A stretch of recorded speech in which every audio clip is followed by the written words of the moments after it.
আপনারা জানেন যে জাতীয় নাগরিক পার্টি এনসিপির পক্ষ থেকে আমরা প্রথম থেকে বলে এসেছি যে আমরা আসন্ন এই নির্বাচনে আমরা এককভাবে আমরা 300 আসনে প্রার্থী দিতে চাই এবং সে অনুযায়ী আমাদের প্রস্তুতি এবং পরিকল্পনা চলছিল। আমরা সারা দেশ থেকে মনোনয়ন আহ্বান করেছিলাম যারা প্রার্থী হতে চায়। এর পরবর্তীতে আরও 2টি দলের সাথে আমাদের একটি রাজনৈতিক সমঝোতা হয়েছিল সংস্কার প্রশ্নে। তখন আমরা বলেছিলাম যে আমরা 3টি দল মিলে যে সংস্কার জোট আমরা একত্রে নির্বাচনে অংশগ্রহণ করব। কিন্তু এরপরে শরীফ ওসমান হাদির যে শাহাদাত বরণ এবং তাকে প্রকাশ্যে গুলি করার মাধ্যমে বাংলাদেশের রাজনৈতিক প্রেক্ষাপট অনেক বেশি পরিবর্তন হয়েছে। এই হত্যাকাণ্ড, এই শাহাদাত বরণের মধ্য দিয়ে আমরা বুঝতে পারছি যে বাংলাদেশে যে আধিপত্যবাদী আগ্রাসনী শক্তি তারা এখনও কার্যকর রয়েছে। গণ অভ্যুত্থানের মধ্য দিয়ে যাদেরকে আমরা পরাজিত করেছিলাম তারা এখনও চক্রান্ত করছে নির্বাচন বানচাল করার জন্য। তারা চক্রান্ত করছে এই যে সংস্কার এবং নতুন বাংলাদেশের অগ্রযাত্রা সেটাকে ব্যাহত করার জন্য, এবং তারা চক্রান্ত করছে এই জুলাই প্রজন্মকে নিঃশেষ করে দেওয়ার জন্য। সেদিন ওসমান হাদির গায়ে গুলি লেগেছে, কালকে আপনার গায়ে লাগবে, পরশুদিন আমার গায়ে লাগবে।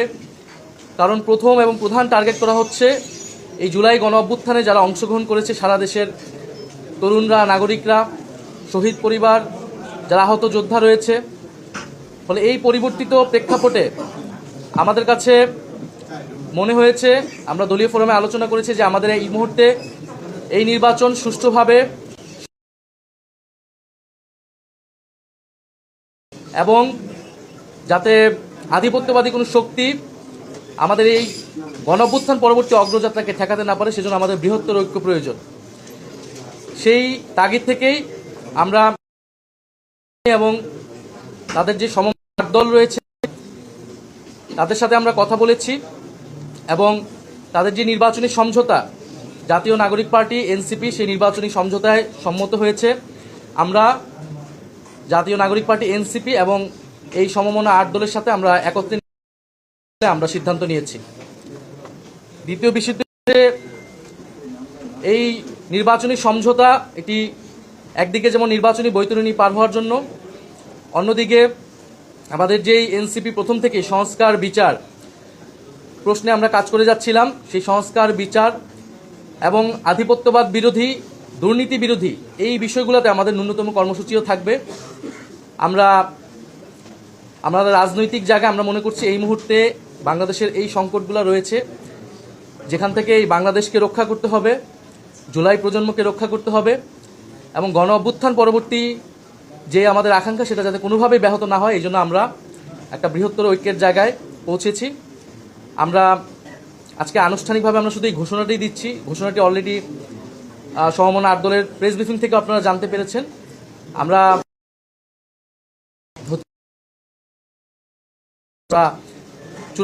চূড়ান্তভাবে আপনারা ঘোষণা দিব এবং সমঝোতায় আমাদের যে প্রার্থী তারাই নমিনেশন ফর্ম জমা দিবেন এবং সারা বাংলাদেশে আমরা একত্রে নির্বাচনে অংশগ্রহণ করব এবং জাতীয় নাগরিক পার্টি এবং তাদের সহযোগী সংগঠন গণভোটের পক্ষে ক্যাম্পেইন করবে এবং যেখানে আমাদের প্রার্থী থাকবে না সেখানে অন্য যারা প্রার্থী থাকবেন এই সমঝোতা তাদেরকে সহায়তা করবেন, তাদের পক্ষে ক্যাম্পেইন করবে।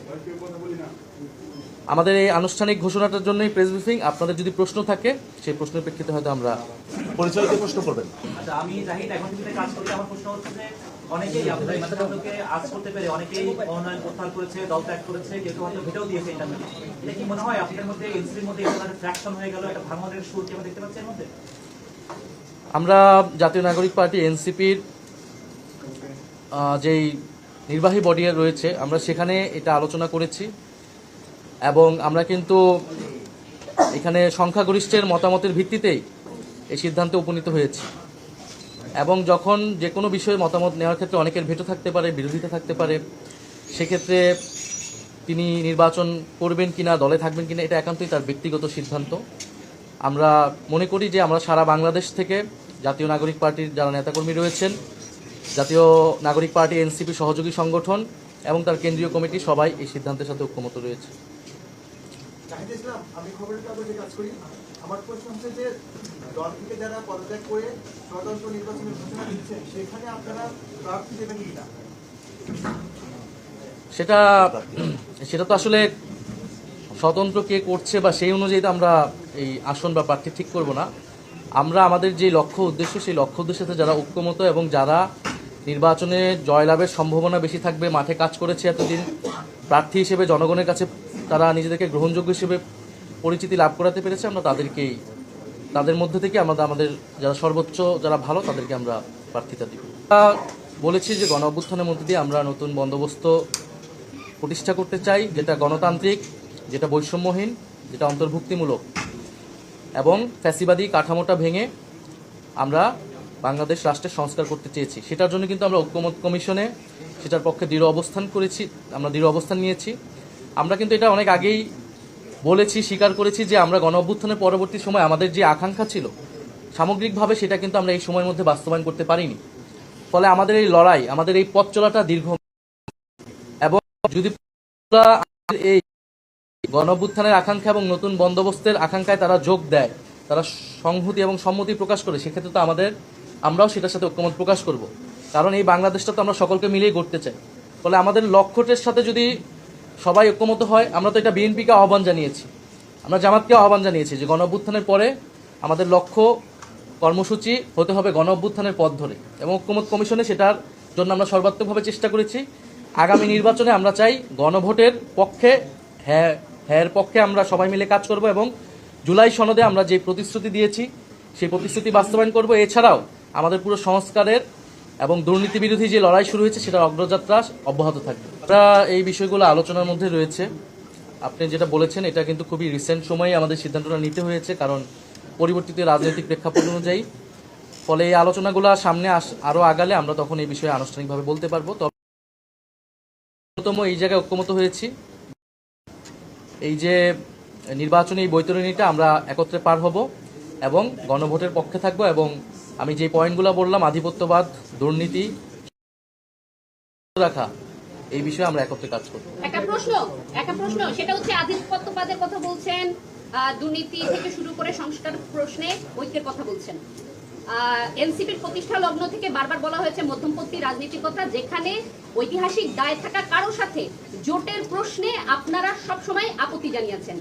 এই সময়ে এসে ঐতিহাসিক দায় নিয়ে একেবারে ঘাঁটি ধরে বসে থাকা একটি রাজনৈতিক দলের সাথে জোট, সেক্ষেত্রে কি স্ববিরোধী অবস্থানেই গেল এনসিপি, নাকি যেই সিটের সমঝোতার কথা আপনারা বলছিলেন যে সিটের সমঝোতা বা 2-3টা সিটের জন্য কোনো জোটে যাবে না এনসিপি, সেই অবস্থানে গেল?